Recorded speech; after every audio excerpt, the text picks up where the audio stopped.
India को Israel से ये बात सीखनी चाहिए। यूएस जो पूरी दुनिया को अपने काबू में रखता है, उसे 100 गुना ज्यादा छोटा देश इजराइल एक कठपुतली बना के अपने काबू में रखता है। अब आई नो ये सुनने में काफी अनबिलीवेबल लगेगा, लेकिन बस मुझे 5 मिनट दो, मैं अभी आपको प्रूफ करके बताता हूं। यूएस मजबूर है इजराइल की हर एक बात मानने के लिए।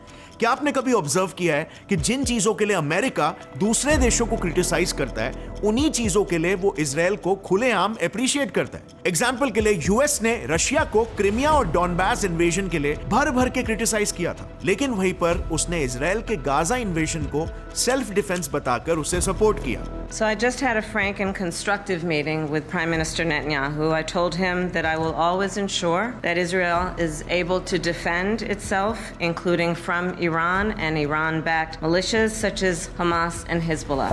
यूएस ने सऊदी से यमन वॉर के लिए सपोर्ट खींच लिया, ये बोल के कि उस वॉर में लाखों लोग मारे जा रहे हैं। We are ending all American support for offensive operations in the war in Yemen. लेकिन वहीं पर पूरी दुनिया के प्रेशराइज करने के बावजूद यूएस ने गाजा में मरे हुए पैलेस्टीनियंस को एक जेनोसाइड बोलने से मना कर दिया। What's happening is not genocide.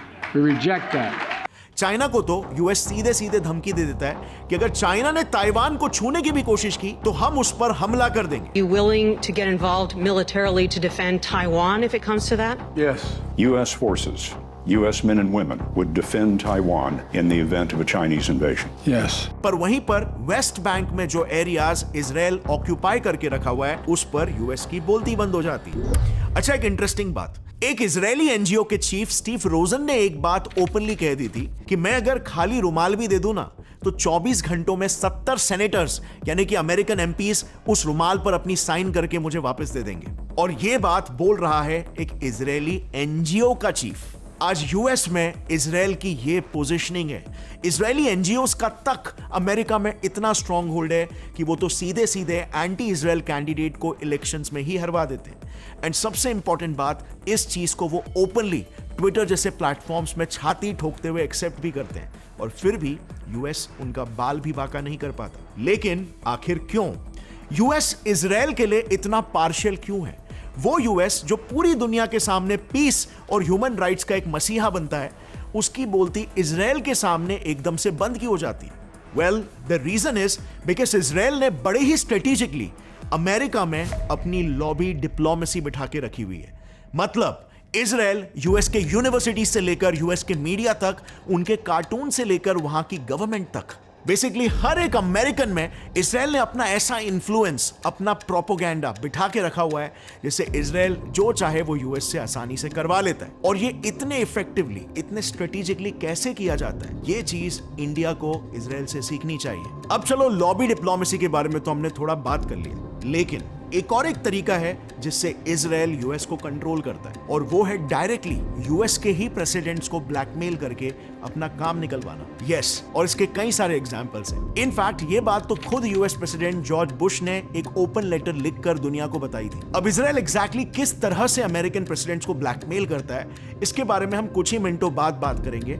But सबसे पहले शुरुआत करते एकदम बेस से, जो है लॉबी डिप्लोमेसी, जिसकी शुरुआत इजराइल ने की अमेरिकन सिटीजन्स, उनके बच्चों में अपने प्रति एक सॉफ्ट कॉर्नर डेवलप करवा के। इनफैक्ट ये वहां पर इस हद तक होता है कि आज यूएस के बच्चे बच्चे तक कार्टून्स में इजराइल की हिस्ट्री पढ़ते हैं। वहां की famous cartoon series superbook ही देख लो। इस पूरे सीरीज में यही बताया गया है कि इजराइल और ज्यूइश हिस्ट्री कितनी महान है। स्पेसिफिकली अगर देखें तो इस सीरीज का एपिसोड नंबर 24 सीधे सीधे ये बताता है कि जेरूसलम में शुरू से ही ज्यूज रहा करते थे, जिन्हें काफी ज्यादा परसिक्यूट किया गया था। और इसीलिए जो उस सीरीज का मेन कैरेक्टर है, वो जेरूसलम को प्रोटेक्ट करने के लिए ग्रेट वॉल ऑफ चाइना जैसी एक वॉल बनाने की प्लानिंग करता है। The work was hard and sweet, for it was to protect their own city, their houses, and the great and holy Jewish temple. ये बेसिकली सभी अमेरिकन के लिए एक साइलेंट मैसेज है कि इजराइल को उसके नेबर्स से प्रोटेक्ट करना चाहिए। ऐसे ही एक और एक सीरीज है प्रिंस ऑफ इजिप्ट करके। इसमें भी ऑलमोस्ट सेम स्टोरी बताई गई है। इजिप्ट का फैरो यानी कि राजा ज्यूस को परसिक्यूट करता है, और फिर मोसेस जो इस सीरीज के मेन कैरेक्टर है, वो आके इजिप्ट में ज्यूस को वापस से रीसेटल करवाते हैं। सो बेसिकली कार्टून्स को निशाना बना के अमेरिकन के दिमाग में बचपन से ही इजराइल के प्रति एक सॉफ्ट कॉर्नर डेवलप करवाया गया है, ताकि कल को ज्यूस के खिलाफ कुछ भी हो, अमेरिका और वहां की जनता की सिंपैथी हमेशा इजराइल के साथ ही हो। अब नेक्स्ट, किसी भी देश की आइडियोलॉजीज का गढ़ होती है वहां की यूनिवर्सिटीज। यूनिवर्सिटी लेवल पर ही पहुंचकर बच्चा पॉलिटिकली ज्यादा अवेयर भी होता है, देश और विदेश के डायनामिक समझने लगता है और बेसिकली उनका आइडियोलॉजिकल इंक्लिनेशन यूनिवर्सिटीज ही शेप करती है। और साथ ही में यूनिवर्सिटी लेवल में ही बहुत सारे स्टूडेंट ग्रुप्स और एसोसिएशंस बनना शुरू हो जाते हैं जो बच्चों को लाइक माइंडेड आइडियोलॉजी वाले लोगों से मिलवाते हैं और उनकी सोच को, उनकी आवाज को एक प्लेटफॉर्म देते हैं। और इसीलिए इजराइल ने अमेरिकन यूनिवर्सिटीज में भी बहुत ही ज्यादा फोकस किया है। ये लिस्ट देखना जरा, इसमें कम से कम 10 से 15 पूरे दुनिया के टॉप पब्लिकेशन हाउसेस का नाम है, including market leaders in education like National Geographic, Discovery Education, McGraw Hill और पियर्सन। एक रिपोर्ट के हिसाब से ये सारे कंपनीज एक इजरायली ऑर्गेनाइजेशन के कहने पर अपने पब्लिकेशंस में एक soft pro Jewish propaganda publish करते हैं। मतलब बेसिकली वो हिस्ट्री को कहीं ना कहीं इजराइल के एंगल से, इजराइल के पर्सपेक्टिव से नरेट करते हैं। ज्यूस की हिस्ट्री, इजराइल की हिस्ट्री, ज्यूस के परसिक्यूशन की स्टोरीज रेगुलरली पब्लिश करते रहते हैं। इस ऑर्गेनाइजेशन का नाम है इंस्टीट्यूट ऑफ करिकुलम सर्विसेज और इस रिपोर्ट ने अपने क्लेम्स को बैक करने के लिए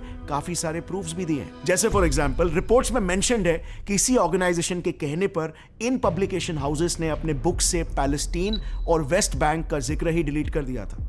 इनफैक्ट ये तो पैलेस्टीन वर्ड को ही हटाकर उसे जूडा बोलने लगे थे, जिसका मतलब होता है एंशिएंट इजराइलाइट किंगडम।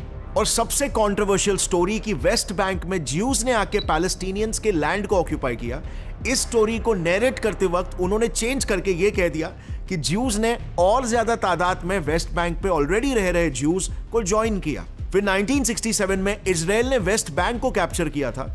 इस हिस्ट्री को तक इसी ऑर्गेनाइजेशन के कहने पर ही बुक से डिलीट कर दिया गया था। बेसिकली आईसीएस ने यूएस हिस्ट्री बुक से इजराइल की हिस्ट्री ही बदल दी है लिटरली, और ऐसा नैरेटिव सेट कर लिया कि इजराइल की जमीन हमेशा से ज्यूज की ही थी और ज्यूज हमेशा से अलग अलग देशों से पर्सिक्यूट होते आ रहे हैं। अब रिपोर्ट्स के हिसाब से यही आईसीएस हेवीली फंडेड है इजराइल से और इनका मिशन है पूरे दुनिया में एक प्रो ज्यूइश हिस्ट्री प्रोपोगेट करना। यही नहीं, आज यूएस के टॉप यूनिवर्सिटीज में पढ़ा रहे 20% प्रोफेसर्स भी ज्यूज है। Can you believe that? हम ये बात जानते ही है कि टीचर्स बचपन से ही बच्चों का आइडियोलॉजिकल व्यूज शेप करने में कितना इंपॉर्टेंट रोल प्ले करते हैं। तो ये ज्यूइश प्रोफेसर्स ये मेक श्योर करते हैं कि बच्चों को प्रो इजराइल हिस्ट्री पढ़ाया जाए और यूएस के यूनिवर्सिटीज में एंटी इजराइल कोई भी बात ना हो। लेकिन अगर लेट्स से हो भी जाए तो इजराइल के पास एक दूसरा तरीका भी है, फंडिंग।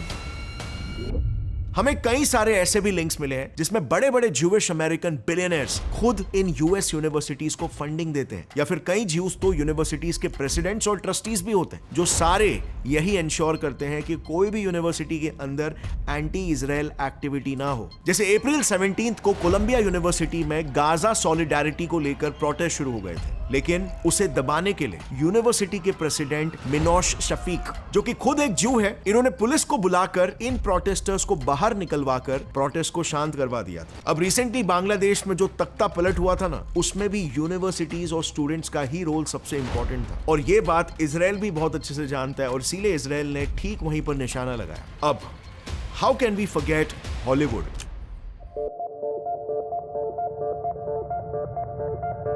अकेले हॉलीवुड को ही अगर किसी ने क्रैक कर लिया ना, तो 195 देशों में आपके देश का प्रोपेगेंडा वायरल हो जाएगा, क्योंकि हॉलीवुड मूवीज ऑलमोस्ट पूरे दुनिया के सभी देशों में देखी जाती है। अब ये बात हम जानते हैं तो क्या इजराइल नहीं जानता होगा?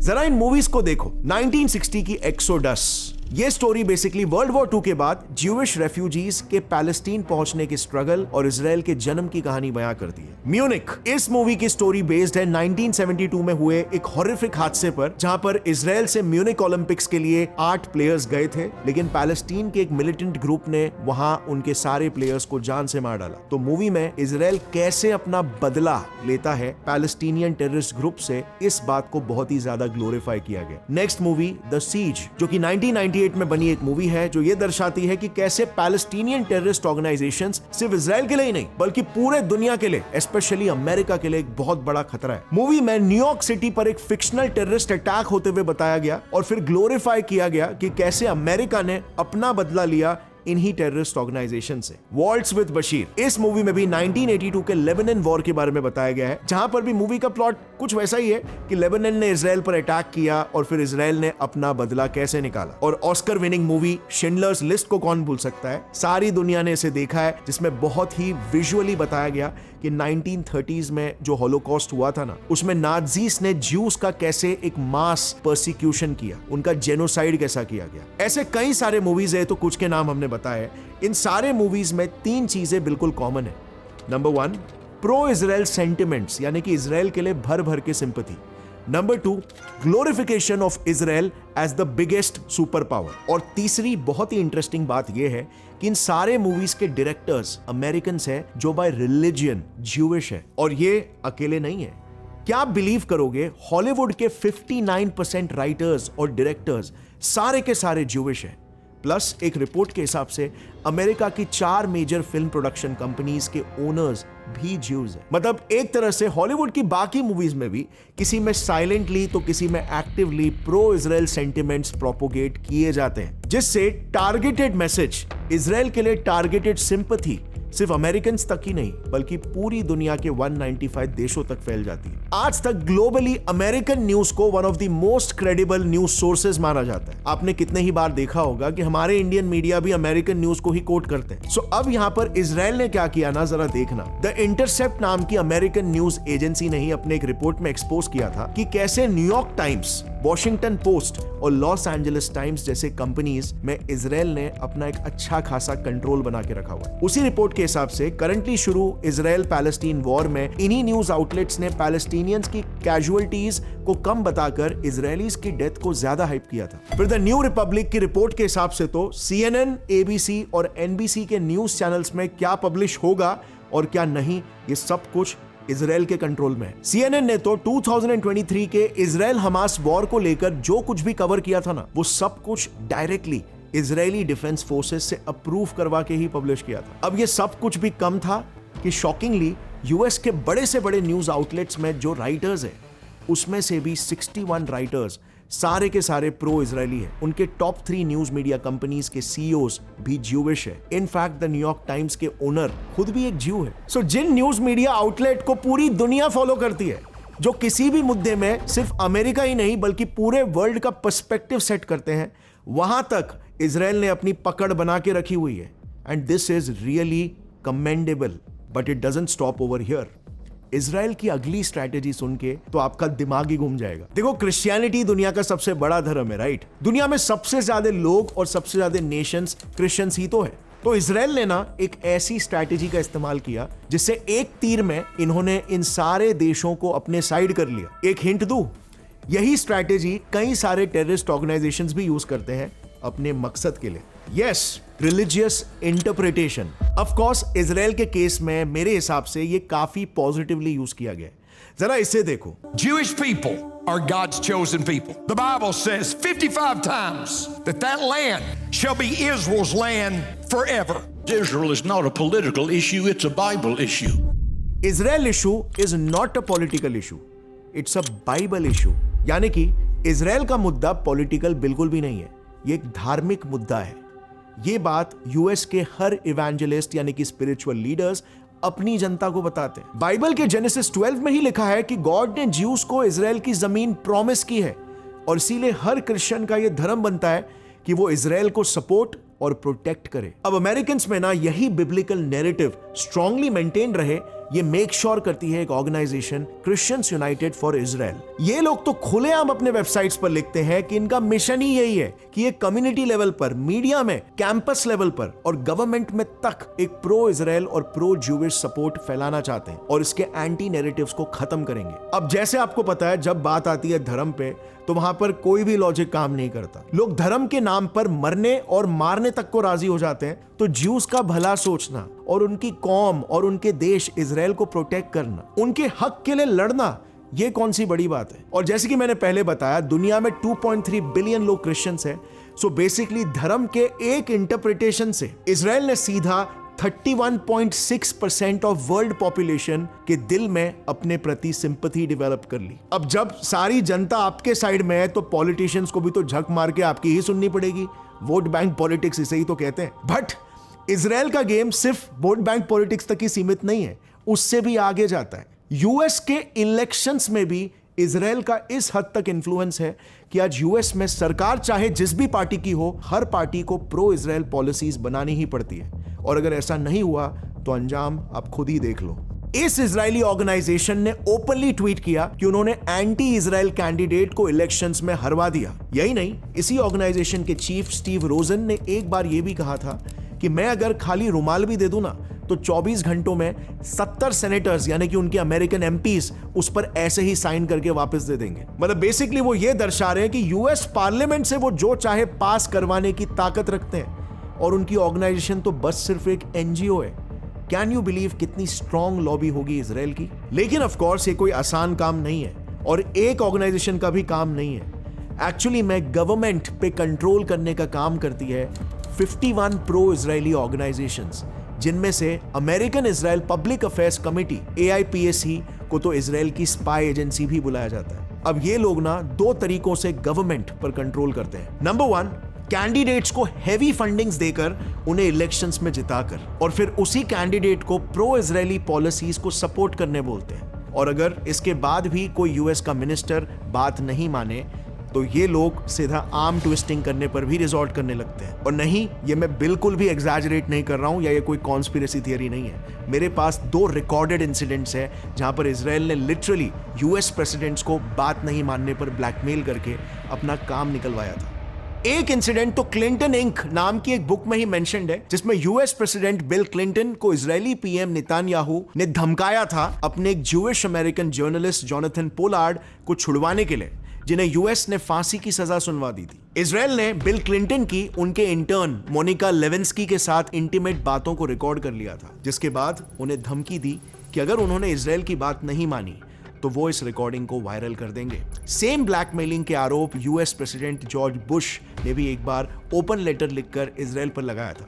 उन्होंने भी पब्लिकली शेयर किया कि इजराइल ऑलमोस्ट पूरे यूएस के कॉल्स को टैप करता है और टेप करता है, मतलब आम इंसान से लेकर प्रेसिडेंट तक के, और उनका इस्तेमाल करके वो यूएस को ब्लैकमेल करता है। मतलब जरा सोचो, यूएस जैसे एक सुपर पावर के कार्टून से लेकर न्यूज मीडिया तक, यूनिवर्सिटी से लेकर डायरेक्टली गवर्नमेंटल लेवल तक अगर इजराइल अपनी जड़ें मजबूत कर पा रहा है तो ये डेफिनेटली कोई ना कोई वेल प्लान्ड स्ट्रैटेजी है, जिसका एग्जीक्यूशन भी इजराइल के हर एक पॉलिटिकल पार्टी, हर एक ब्यूरोक्रेट, हर एक प्राइम मिनिस्टर ने बहुत ही उम्दा तरीके से किया है। और सबसे शॉकिंग बात तो ये है कि देश भर के, दुनिया भर के मोस्टली हर एक ज्यू ने इसमें इजराइल का साथ दिया है। मतलब इनके स्ट्रैटेजी को जरा देखो, लिटरली ऐसा लगता है कि दुनिया भर के सारे ज्यूज एक साथ एक कमरे में मिले, बैठकर अच्छे से प्लान किया है, जो ऑफ कोर्स impossible है, right? So then how did Israel make this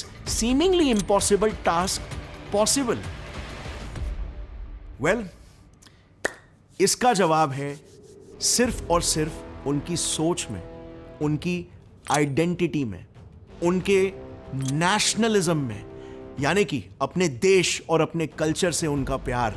एकदम सिंपल भाषा में उनकी राष्ट्र एकता में। एक्चुअली में ज्यूज इजराइल के जन्म से ही अपने रूट से काफी ज्यादा कनेक्टेड रहे, all thanks to their Zionist movement. Basically Israel ने 10 चीजों पर ध्यान नहीं दिया, बस सिर्फ और सिर्फ एक ही चीज पर ध्यान दिया। ज़ायोनिस्ट मूवमेंट की शुरुआत ही 19th सेंचुरी में इसीलिए की गई थी ताकि दुनिया का हर एक ज्यू चाहे कहीं भी पहुंच जाए, किसी भी देश में रहने लगे, लेकिन उनकी वफादारी हमेशा अपने कौम के साथ ही रहेगी। और एग्जैक्टली इसी चीज पर हमारे देश इंडिया ने कभी भी ध्यान नहीं दिया। इंडिया में तो हमें बचपन से ही बताया जाता है कि इंडिया छोड़ के बाकी सारे देश, अमेरिका, यूरोपियन देश, ऑस्ट्रेलिया, ये सबसे महान है। वहां पर पढ़ने जाओगे और सेटल हो जाओगे तो आपकी जिंदगी सक्सेसफुल हो जाएगी। कार्टून्स में मुझे एक कार्टून दिखा दो जो फॉरेन में चलते हैं, जहां पे इंडिया की महानता को दिखाई जा रही है, जहां पर यह बताया जा रहा है कि हमारा पास्ट, हमारा कल्चर कितना रिच है। उल्टा इंडिया में तो बचपन से ही अमेरिकन कार्टून्स को ज्यादा ग्लोरीफाई किया जाता है। यानी इंडिया में बचपन से ही एक बच्चे के दिमाग में उसके देश को लेकर ही एक इंफीरियोरिटी कॉम्प्लेक्स डेवलप की जाती है। फिर जब वो बच्चा बड़े होके स्कूल में जाता है तब उसे क्या सिखाया जाता है? यही कि उसका देश हमेशा कभी मुगलों ने लूटा, कभी अंग्रेजों ने लूटा। मतलब बच्चों का पूरा सिलेबस उन लोगों से भरा पड़ा हुआ है जिन्होंने इंडिया पर राज किया, इंडिया को अपना गुलाम बनाया। लेकिन इंडियन राजा महाराजाओं की कहानी 2-2 लाइन में खत्म कर दी जाती है। अहोम किंगडम, पालास, चालुक्य, राष्ट्रकूटास, गुर्जर प्रतिहारास और चोला डायनेस्टी, जिन्होंने सिर्फ इंडिया ही नहीं बल्कि साउथ ईस्ट एशिया के भी कई सारे देश जैसे कि श्रीलंका, मालदीव्स, वियतनाम वगैरह पर भी राज किया। इनका नाम भी आपने कभी अपने टेक्स्ट बुक में नहीं सुना होगा। और ये तो कुछ भी नहीं है। मैं तो महाराष्ट्र में पढ़ा हूं, लेकिन हमें छत्रपति शिवाजी महाराज के बारे में सिर्फ 4th और 7th क्लास में पढ़ाया जाता है, और वो भी मुगलों की कहानी बताने के लिए। मतलब छत्रपति शिवाजी महाराज जिन्होंने एक समय पे मेजॉरिटी हिंदुस्तान को एक करके मुगलों को खदेड़ भगाया था, उन्हें हमारे एजुकेशन सिस्टम में सिर्फ एक महाराष्ट्र का ही हीरो बनाकर रख दिया है। ऐसी पढ़ाई, ऐसी सॉफ्ट इन्फ्लुएंसिंग तो हमारे देश में हो रही है। फिर स्कूल से बच्चा जाता है यूनिवर्सिटीज में, और वहां का तो क्या ही हाल है ये मुझे आपको बताने की बिल्कुल भी जरूरत नहीं है। वहां पे तो बच्चों को उल्टी बुद्धि सिखाई जाती है, देशद्रोही काम करना सिखाया जाता है। इसके कितने सारे एग्जाम्पल्स है। जेएनयू का एग्जाम्पल ले लो। कन्हैया लाल जैसे बच्चे खुलेआम नारे लगाते घूमते हैं कि भारत तेरे टुकड़े होंगे,